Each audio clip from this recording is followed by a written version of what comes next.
photo of you. Wow. Wait, how come we didn't have that when we do this? Wait, the car is incredible.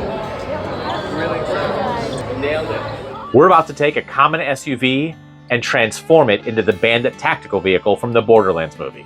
We're also going to drive it nearly 3,000 miles to San Diego Comic-Con. This is Prop Shop.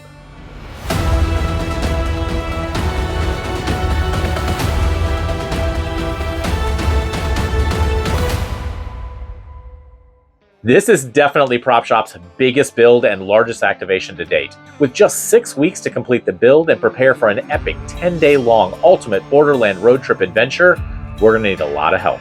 In the new Borderlands movie, an eclectic team attempts a journey filled with danger and hopes of scoring treasure beyond their imagination. Chris and I will definitely need a team of our own to achieve the goals that we have in this episode.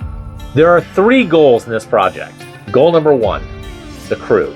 Before we can even begin building our ride, we need to recruit some Borderland characters to join us on our adventure. So I'll be recruiting some of my favorite cosplayers to join us on this road trip. Goal number 2, the vehicle.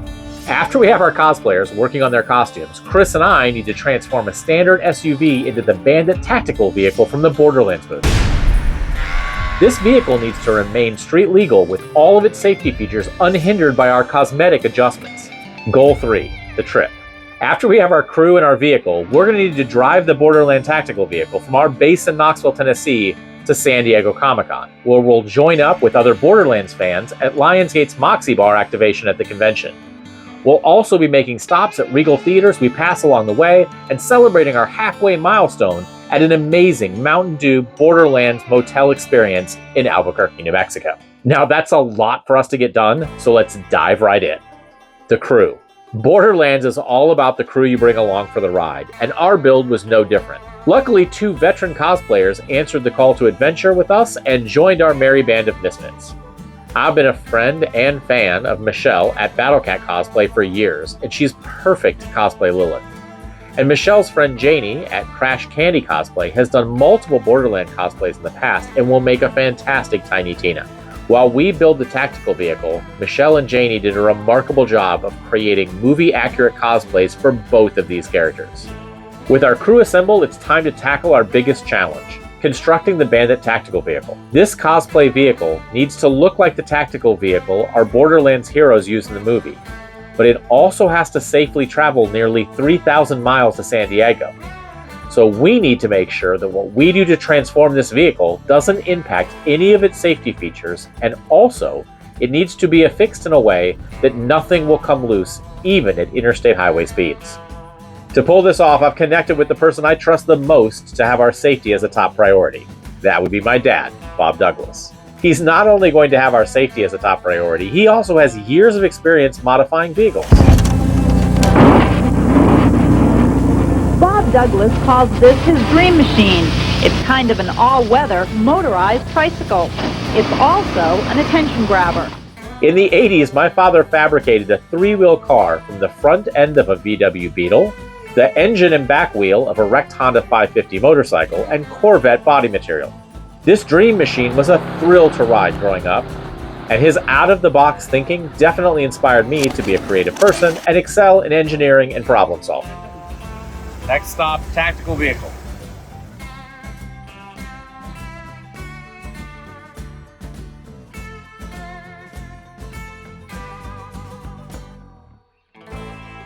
All right, so we got a vehicle to build and only a few weeks to do it. And luckily, Lionsgate has provided us all of these fantastic reference photos. So we got a leg up in that department. Yeah, just trying to make a framework on the outside for the panels to go on and attach and be secure.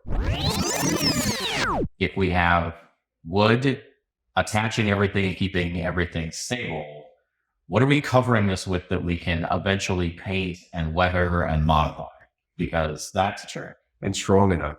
Yeah. So I've looked at a few different things and I brought this. This is foam PVC. So like a PVC pipe, but they blow air into it. It comes in sheets, 4x8 sheets. It's waterproof. It's pretty durable. You can heat form it like that. The only downside is it's expensive. Since the foam PVC sheets were very expensive, we leveraged cardboard and masonite templates to make sure that the pieces fit and functioned correctly before we fabricated the final parts in PVC. We started with the back doors. To change the shape of the vehicle, we had to remove the curve of the SUV, specifically at the top and bottom of the sides. To do this, we attached pressure-treated 2x4 pieces cut to the correct angle at the base and the top of the door. Then we cut out cardboard templates, which we transferred to masonite templates for final testing. These simulated how the door panels would work prior to us having to create them in the higher-priced PVC sheets. Once the rear door templates were completed, we moved on to the back panels.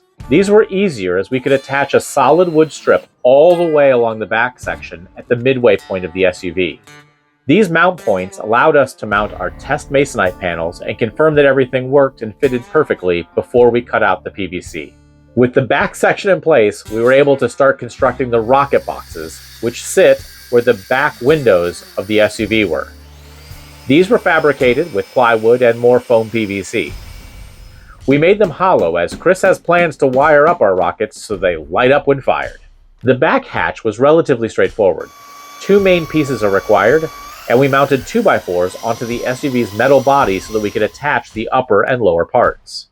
We cheated the size of the rear window to allow more visibility than the movie version would have had, and we maintained our lighted license plate panel to keep the vehicle street legal. After the back was roughly finished, we moved on to the front. In this area, the connection points between the windshield, the hood, the fenders, and the front doors are all critical to make this work, and several cheats would have to be made here. Cheat number 1. We're keeping the rearview mirrors. The movie vehicle doesn't have any, but we will. Cheat number 2. We have to maintain the vehicle's original headlights. That means that they will have to be uncovered while we're driving and covered when we're stopped. Cheat number 3. We're not covering the vehicle's windshield like the movie version.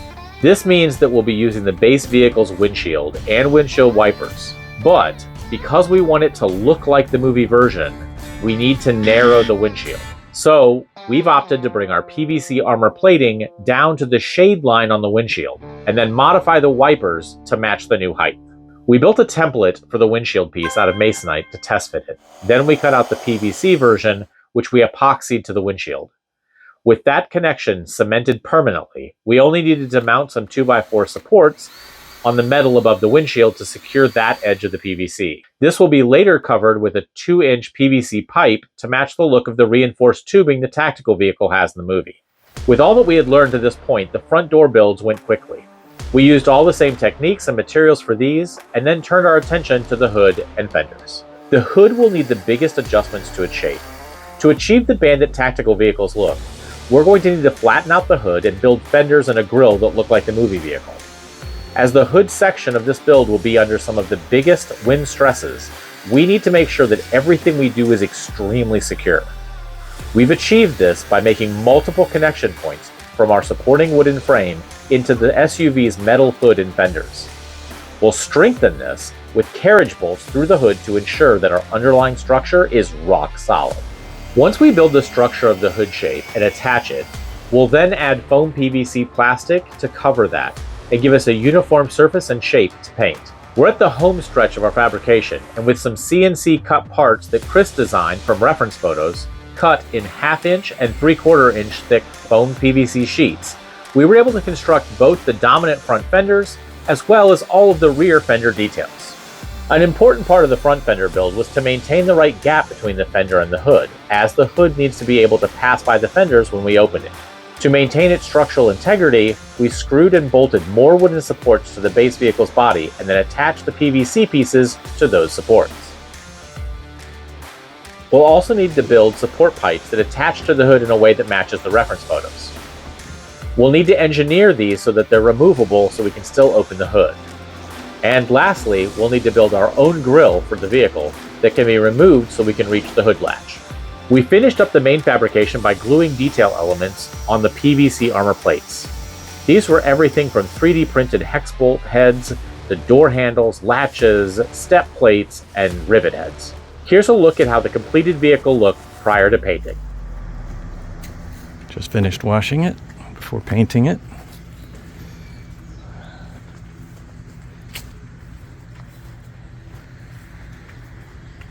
So when we're parked, there's sections that sit right here in this area and on the tail lights in the back. There's 2 big pipes that go down and connect to that box right there.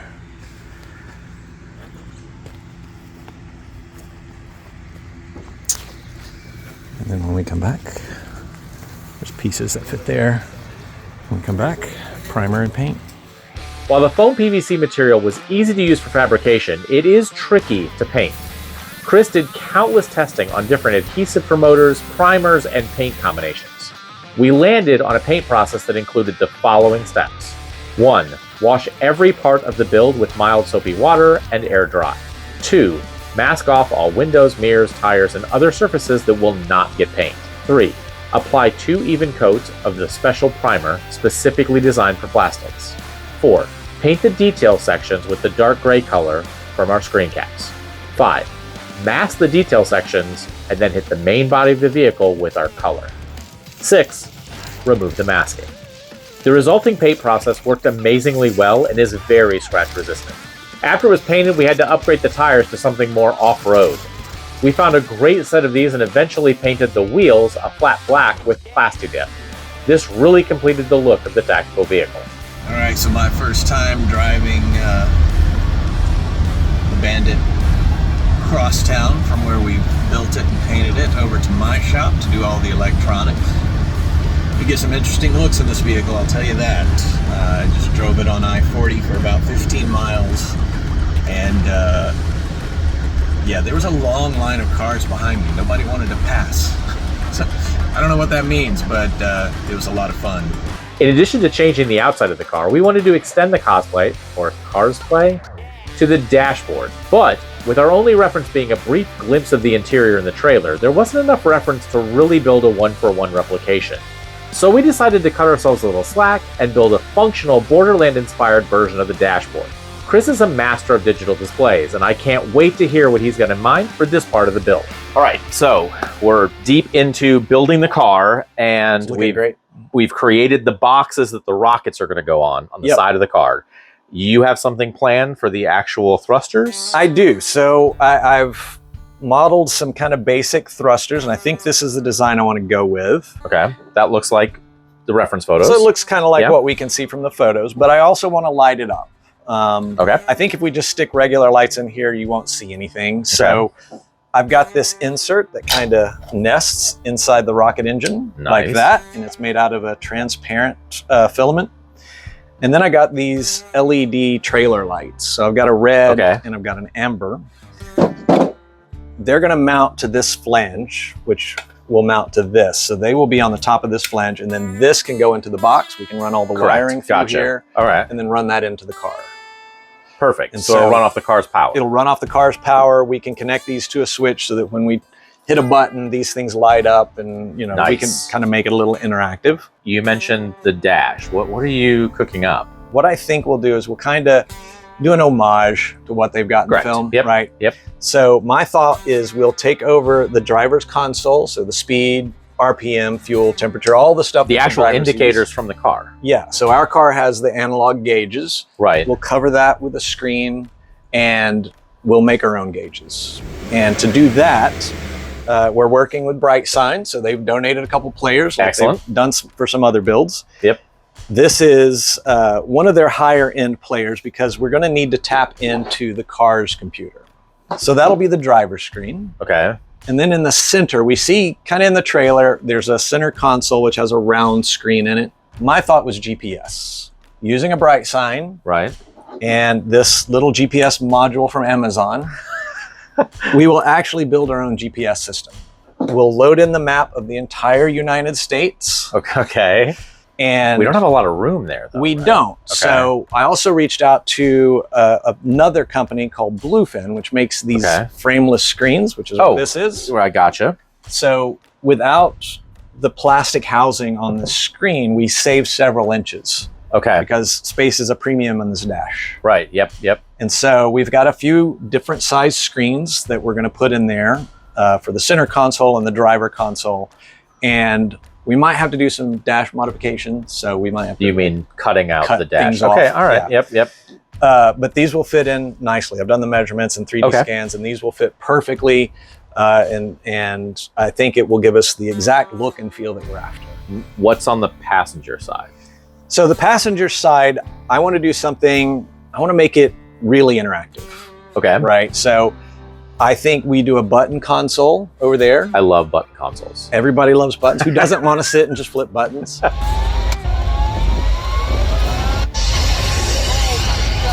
So I've got a bunch of buttons in the shop. I've collected them over the years. You have an amazing collection of cool buttons. And yes. we're gonna All we're gonna leverage the Bose sound system that's in the car. Yep, that's a good sound and system. Yeah. On the far right side of that dash, we will have thruster control.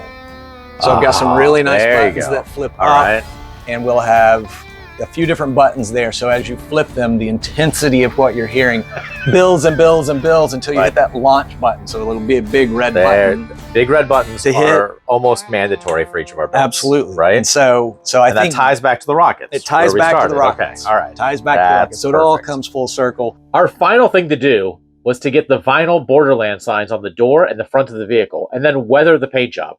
Weathering props is usually one of our favorite parts of any build. But with only a single day until we left for San Diego, Chris and I feared we'd leave it half done. In the end, we listened to Chris's wife, Maria, and threw ourselves into the task of completing the weathering. We did that just hours before we set off. Here's a look at the finished Borderlands Bandit Tactical Vehicle.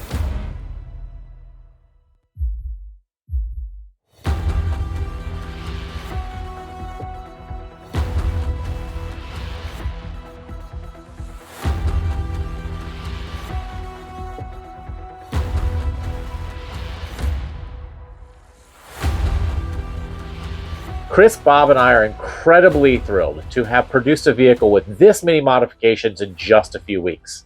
It certainly doesn't look like a normal SUV any longer. In fact, it looks like it's fully ready to tackle the harshest environments Pandora can throw at it. Our team's first quest with the new vehicle was to pick up another member of our crew, Claptrap. We found him wandering around Regal's office, so we picked him up just in time to begin our journey. The trip. With the crew on hand and the vehicle ready, we launched the ultimate Borderlands road trip from our hometown in Knoxville, Tennessee. Regal threw us a great launch party at the amazing Pinnacle Theater. Friends and family stopped in to wish us well and see us off. From Knoxville, we started our cross-country tour of nearly 3,000 miles. We made stops at Regal Theaters in Atlanta, Georgia, Birmingham, Alabama, Shreveport, Louisiana. Just arrived in Louisiana, getting a security escort down the sidewalk of this mall to our destination. Oklahoma City, Oklahoma, and Irvine, California. At every stop, the local Regal teams welcomed us to their theaters, and fans had a blast taking pictures with our amazing cosplayers. Claptrap was a huge hit with both movie fans and our employees. And speaking of our buddy Claptrap, boy did we have a surprise for him. As we passed through Dallas, the prop shop team stopped by the headquarters of Gearbox, the company that creates the Borderlands video games. There, Claptrap was awarded a proclamation from the mayor and the keys to Gearbox by CEO Randy Pitchford. And welcome, Claptrap. Claptrap, since you're here, I'm not sure how long you're staying, but we wanted to give you the golden key to Gearbox. So Claptrap has the key to Gearbox. And you're welcome to hang out anytime. We've got a great snack room. Our crew had an awesome time hanging out with the creators of these amazing characters and the universe they inhabit. Randy even signed the dashboard of our Bandit vehicle before we headed off to our next stop. At roughly the halfway point in our journey, we stopped at one of the most amazing movie-themed activations we've ever experienced. Mountain Dew set up a truly unbelievable experience for us by transforming the historic Monterey Motel into the ultimate Borderland roadside motel.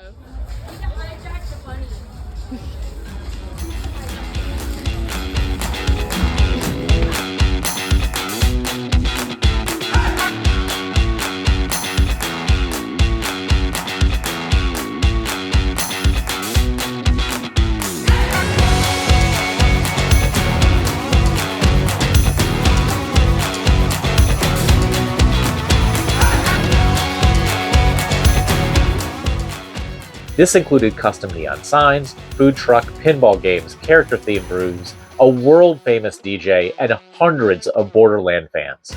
Our Bandit Tactical Vehicle was center stage for the action, and our cosplayers with Claptrap spent the evening partying with Borderlands fans late into the night. I can't say enough about how awesome this Borderlands-themed evening was. The Mountain Dew team absolutely blew us away with this epic movie-themed party.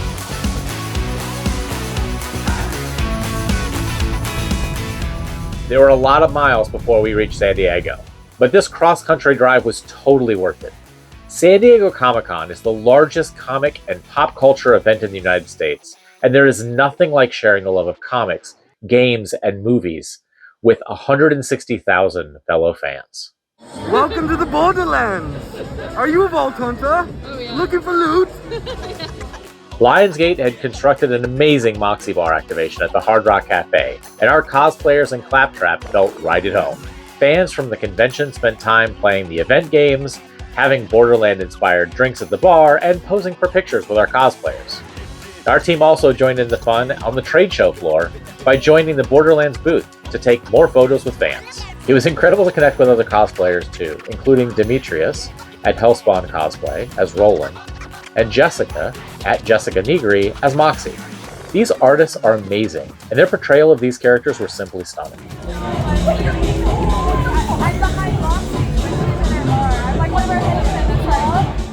A highlight of the convention for me were the trips the team made around the convention in our Bandit Tactical Vehicle.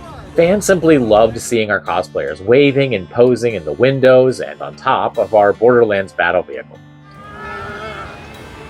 It was some of the most fun we had during the event.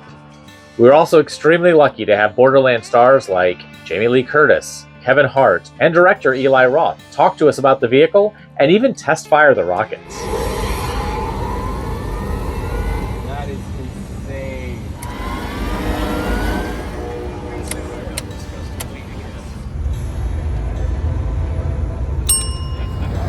Thank you.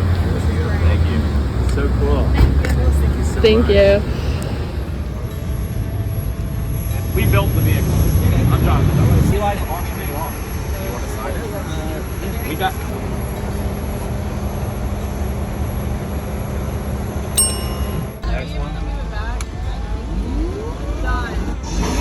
Oh my god!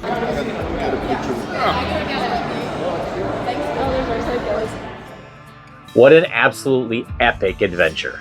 I can't thank enough Chris Dotson, our cosplayers, and the support team at Regal, Mountain Dew, and Lionsgate that provided us everything we needed to pull this off.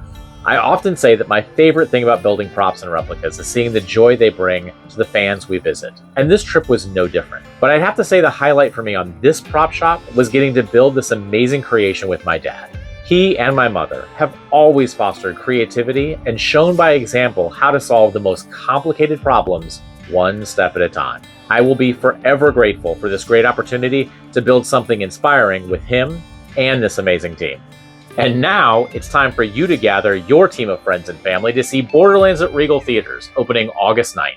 And don't miss your opportunity to grab some of Regal's collectible merchandise for this epic adventure film by visiting store.regmovies.com. This is the remote control for the DVDs.